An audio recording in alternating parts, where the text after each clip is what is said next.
제가 대학을 다닐 때 제주도에 계신 제 아버지가 1년에 2번은 꼭 서울로 오셨습니다. 저를 만나기 위해서 오신 거지요.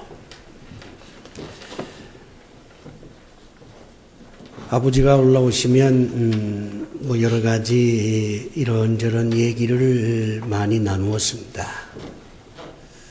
그리고 다시 고향으로 돌아갈 때 저한테 늘 똑같은 말씀을 하셨어요.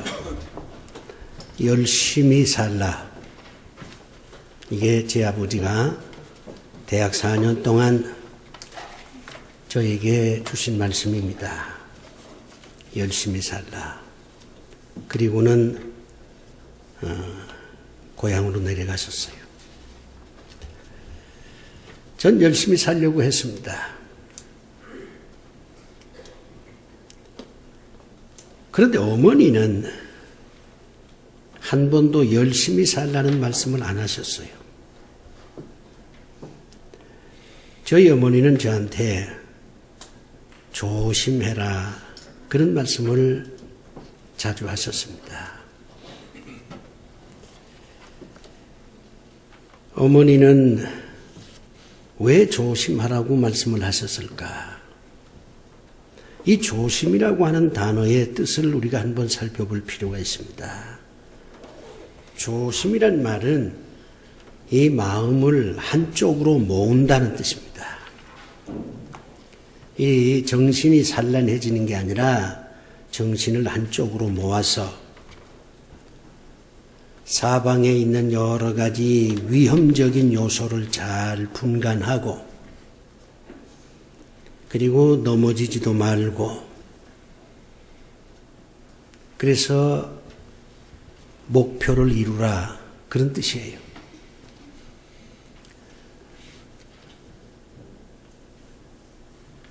어머니가 조심하라 하는 말씀을 자주 하셨기 때문에 저도 조심하면서 인생을 살았습니다. 무엇을 하든지 조심해서 했어요. 조심해서 인생을 산 결과 여기까지 은혜 가운데서 살아왔습니다. 어머니가 조심하라고 말씀하신 것은 세상살이가 쉽지 않고 여러 가지 장애물들이 있고 그래서 넘어지기 쉽고 실패하기 쉬우니까 가다가 중단하기도 쉽고 무너지기도 쉬우니까 매사에 정신을 똑바로 차리고 좀 신중하게 모든 일을 해야 된다. 아마 그런 뜻일 겁니다. 오늘 하나님께서 여러분에게 조심하라 그리 말씀하십니다. 금년 한 해를 사는 동안에 정신을 차리고 사방을 잘 둘러보면서 어디에 어떤 위험 요소가 있는지를 분별하고 멋대로 살질 말고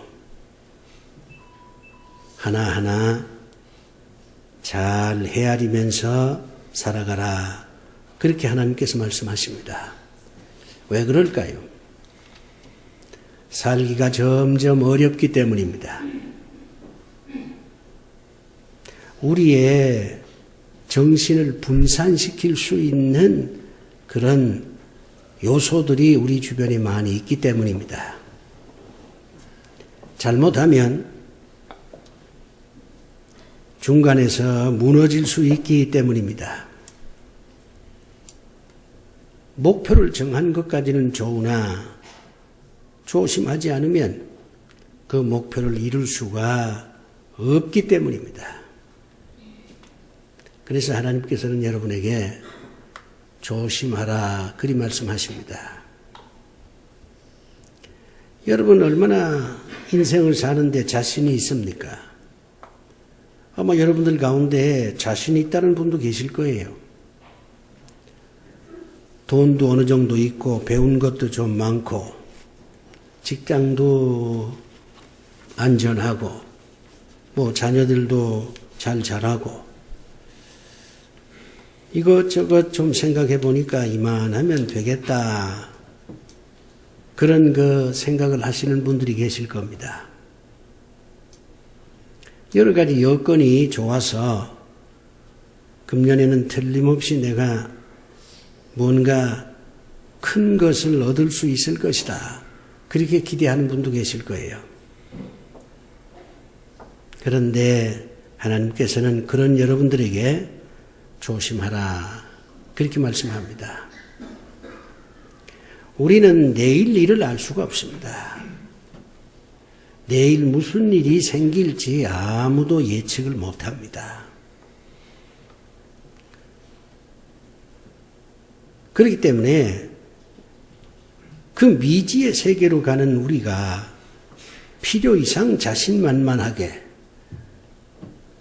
필요 이상의 기대와 희망을 가지고 그렇게 살아가는 것은 어리석은 짓입니다. 하나님께서 우리에게 조심하라 그랬으니 조심해야 됩니다. 오늘 본문은 사울왕에게 주어진 아픈 그런 내용을 적어 놓은 본문입니다. 여러분들도 지금까지 살아오시면서 버림을 받아본 경험이 있을 거예요. 친구한테 버림받는 경우도 있고 결혼을 약속한 남자한테 버림을 받아본 적도 있을 것이고 부부끼리 이미 마음으로 서로 버린 그런 분들도 혹 계실지 모르겠습니다. 자식한테 버림을 받은 부모도 있을 수 있습니다. 부모한테 버림을 받은 자식들도 있을 거예요. 직장에서 상사들한테 또는 동료나 부하 직원들한테 이미 버림을 받은 분도 계실 겁니다. 우리가 일생을 살다 보면 사람한테 버림받는 건 당연하지요. 따라서 사람한테 버림받았다고 해서 크게 슬퍼할 일은 아닙니다. 정말 우리가 슬퍼할 일은 하나님께 버림을 받는 것입니다. 사람에게 버림을 받으면 기회가 또 있습니다. 저 사람한테 내가 버림을 받으면 저 사람보다 더 여러 가지 여건이 좋은 사람이 나를 선택할 수도 있습니다. 따라서 사람한테 버림을 받았다고 하는 것은 상처이기는 해도 희망일 수 있습니다. 그런데 하나님께 버림을 받으면 그것은 끝입니다. 하나님께 버림을 받는다고 하는 것은 절망 그 자체입니다. 우리가 믿는 하나님은 우리를 선택하시는 분이시기도 하지만 우리를 버리시는 분이시기도 합니다. 하나님은 사울을 선택해서 이스라엘의 왕으로 세우셨습니다. 그런데 이 사울이 여러 가지 모양으로 하나님 마음을 너무 아프게 해서 우리 하나님께서 사울을 선택한 것을 후회하시고 결국 사울을 버리셨습니다. 하나님께서 사울을 버렸기 때문에 이제부터 사울에게 주어지는 것은 슬픔뿐이었습니다. 그가 왕이었지만 하나님께 버림을 받은 왕이었기 때문에 결국은 스스로 목숨을 끊을 수밖에 없었습니다. 그가 요나단이라고 하는 걸출한 아들을 낳아 그것을 자랑했지만 하나님께 버림을 받음으로 인해서 그가 그토록 자랑했던 아들 요나단도 아버지와 더불어 함께 전사를 했습니다. 그가 아말렉과의 전쟁에서 승리해서 수많은 백성들이 그를 환호했지만 하나님께 버림을 받음으로 인해서 결국에는 백성들에게도 조롱거리가 됐습니다. 하나님은 선택하시면서 동시에 버리시기도 합니다. 그러므로 우리는 조심해야 됩니다. 하나님께서 나를 버리시면 어쩌나. 그런 어떤 거룩한 두려움이 있어야 됩니다. 하나님께서 나를 버리시면 내 인생은 거기서부터 끝이 나고 내 자손들도 어려워지는데 내가 아무리 좋은 것을 많이 가졌다 할지라도 사람들한테 존경의 대상이 된다 할지라도 하나님께서 나를 버리시면 그것이 내 인생의 끝인데 내가 정말 하나님께 버림을 받지 않으려고 조심해야 되겠구나. 이런 생각을 하는 것이 지혜입니다. 명심하십시오. 하나님께서 금년에 여러분을 버리시면 여러분의 인생은 끝납니다. 하나님께서 금년에 여러분을 버리시면 여러분이 가지고 있는 모든 것은 빼앗깁니다. 하나님께서 여러분을 버리시면 여러분의 계획은 모두 휴지 조각이 됩니다. 하나님께서 여러분을 버리시면 여러분 가는 길은 험난한 길이 됩니다. 금년에 우리는 많은 계획과 많은 생각을 할 수 있지만 가장 중요한 생각과 계획은 하나님께 버림을 받지 않아야 되겠구나. 어찌하면 내가 하나님께 버림을 받지 않을까? 여기에 대해서 더 깊이 생각을 하셔야 되고 하나님께 버림을 받지 않기 위한 여러 가지 계획을 세우셔야 합니다. 여러분이 누구를 버리셨습니까? 그렇다면 왜 버리셨습니까? 버리는 행위는 쉬운 일이 아닙니다.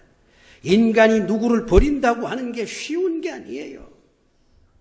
그럼에도 불구하고 버릴 수밖에 없었다면 거기에는 사연이 있을 겁니다. 우리는 버린 사람을 탓하는데 오죽했으면 버리겠어요? 버린 사람을 탓하기 전에 왜 그가 버릴 수밖에 없었던가 하는 것을 깊이 생각해 보셔야 합니다. 여러분이 누구를 버렸다면 그가 버림을 받을 수밖에 없는 행동을 했으니까 여러분이 그를 버린 거잖아요. 만약 그 사람이 여러분한테 잘했으면, 여러분 마음에 맞는 일들을 했으면, 행동을 했으면, 여러분에게 유익이 되는 일들을 했으면 여러분이 그를 버렸겠습니까? 버릴 수가 없지요. 나한테 잘해주고 나한테 도움이 되고 내가 하는 말을 잘 들어도 주고 그런데 왜 버려요? 버릴 수 없어요. 버림받은 사람 동정하기 전에 왜 그가 버림을 받았는가 하는 것을 깊이 생각해 볼 필요가 있어요. 버린 사람을 욕하기 전에 왜 그가 버릴 수밖에 없었느냐 하는 것을 더 깊이 생각을 해 보셔야 합니다. 하나님께서 우리를 버렸어요. 하나님이 잘못된 겁니까? 하나님께서 사울을 버렸어요. 하나님이 잘못한 겁니까? 아니지요. 오늘 본문 보면 후회라는 말이 나옵니다. 이 후회라는 말을 원문을 보면요. 생각하고 생각했다는 거예요. 하지 않으려고 무던히 애를 썼다는 거예요. 그럼에도 불구하고 그럴 수밖에 없었다는 것입니다. 하나님께서 사울을 버릴 때에 많은 생각을 했다는 겁니다. 내가 사울을 버리면 안 되지. 사울을 버려서는 안 되지. 내가 세운 자를 내가 어떻게 버린단 말이냐. 생각했다는 것입니다. 그럼에도 불구하고 끝내는 버릴 수밖에 없었다는 거예요. 후회라는 말 속엔 하나님의 눈물이 감추어져 있습니다. 정말 버리고 싶지 않았어요. 그런데도 버릴 수밖에 없었다는 겁니다. 우리가 이 본문을 보면 버림받은 사울을 동정하기 이전에 사울을 버릴 수밖에 없었던 하나님의 아픔을 더 깊이 통찰해야 됩니다. 하나님께서 왜 사울을 버리셨을까요? 본문 내용 앞뒤를 보면 이 사울이 조심해야 될 걸 조심하지 못했어요. 그래서 하나님께서 생각하다가 어쩔 수 없이 사울을 버렸습니다. 가장 조심해야 될 게 뭡니까? 우리가 인생을 살면서 가장 조심해야 될 게 뭘까요? 그거는 자기 통제입니다. 자기를 통제해야 살아남아요. 우리가 세상을 살면서 가장 조심해야 될 것은 돈도 아니고 무슨 바이러스도 아니에요. 권력도 아닙니다. 정말 우리가 제일 조심해야 될 것은 나 자신을 통제할 수 있느냐 없느냐, 바로 그거예요. 자기 조절 능력이 있느냐 없느냐, 자기를 다스릴 수 있는 힘이 있느냐 없느냐, 이것이 정말 중요합니다. 자기를 다스리면 살고 자기를 다스리지 못하면 죽는 겁니다. 자기를 다스리면 성공하고 자기를 다스리지 못하면 실패할 수밖에 없어요.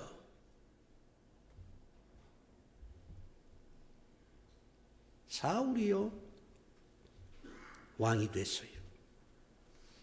전쟁에 이겼어요. 백성들이 박수를 칩니다.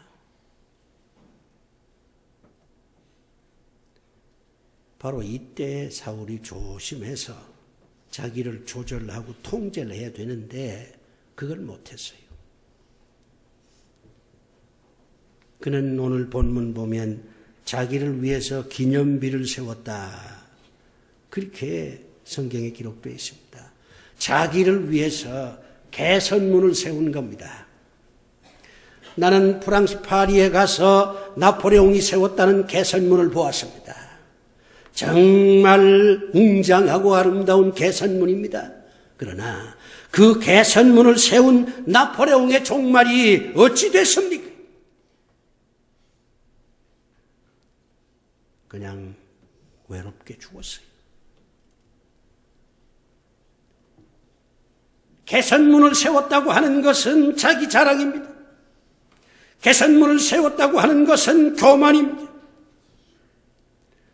사울이 아말렉과의 전쟁에서 승리한 것은 사울의 전략이 뛰어나서가 아닙니다. 여호와 하나님께서 도와주셨기 때문입니다. 그가 기념비를 세우려면 여호와 하나님을 위해서 기념비를 세워야지 자기를 위해서 기념비를 세웠습니다. 자기 통제가 안 된 거예요. 자기 통제가 안 된다는 것을 다른 말로 표현하면 교만입니다. 겸손이란 무엇입니까? 자기 통제가 되는 거예요. 교만이란 무엇입니까? 자기 통제가 안 되는 거예요.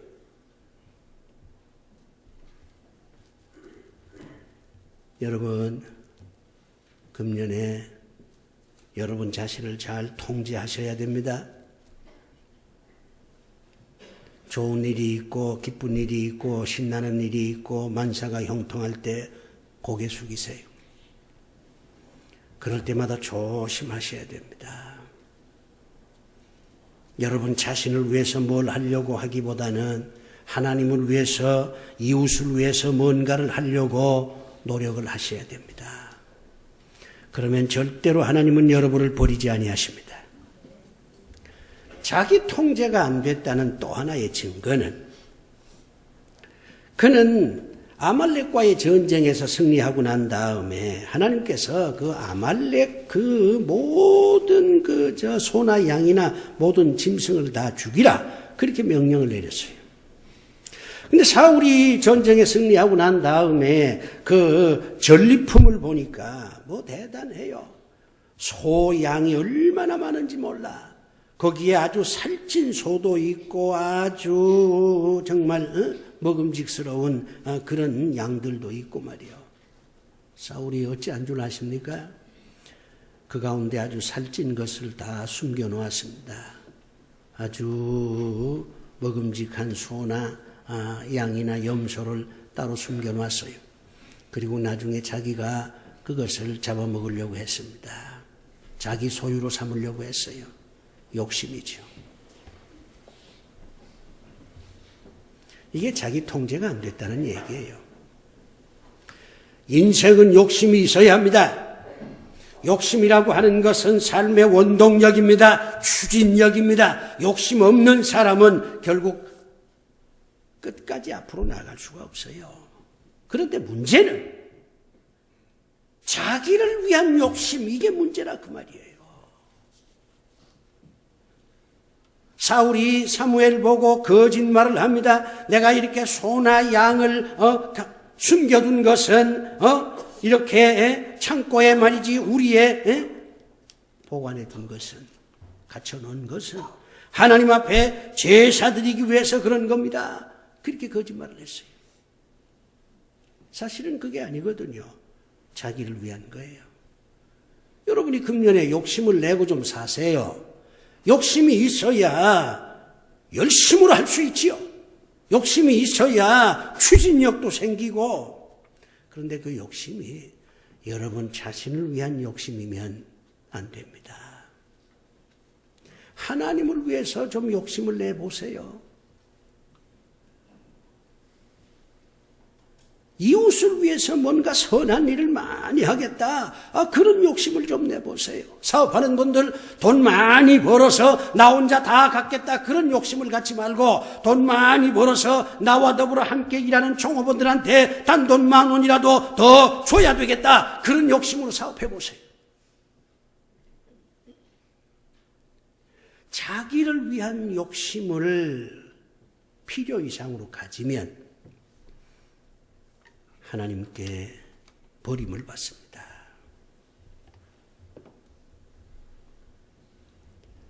자기 조절을 잘 하셔야 됩니다.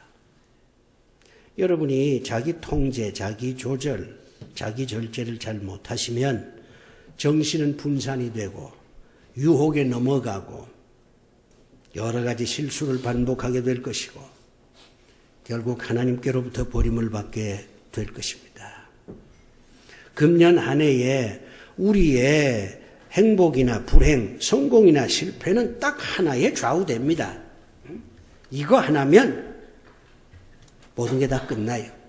하나님께 버림을 받으면 모든 게 끝장이고 하나님께 버림을 받지 아니하면 금년 한 해는 승리하는 한 해가 될 것이고 풍성한 삶을 살게 될 것이고 내가 원하는 것을 하나님께로부터 얻을 수가 있다. 이런 생각을 가지면서 평안하게 자신 있게 살아갈 수가 있습니다. 부디 자기 조절 잘 하십시오. 하나님께 버림받을까 거룩한 두려움을 갖고 조심조심 금년 한 해를 사시는 여러분들이 되시기를 바랍니다. 기도합시다. 하나님 아버지, 여호와께서 저희를 선택하시긴 했지만 잘못하면 저희가 하나님께로부터 버림을 받을 수 있다고 하는 것을 이 시간 깨닫습니다. 이 거룩한 두려움을 저희들에게 주셨으니 감사합니다. 여호와 하나님께 버림받지 않도록 조심하면서 금년 한 해를 살 수 있게 하여 주시옵소서. 자기 통제를 잘 할 수 있게 하여 주시옵소서. 교만하지 않게 하시고 자신만을 위한 욕심을 부리지 아니하고 하나님과 이웃을 위한 거룩한 욕심을 가지고 살아가게 하여 주시옵소서. 예수님 이름으로 기도드리옵나이다. 아멘.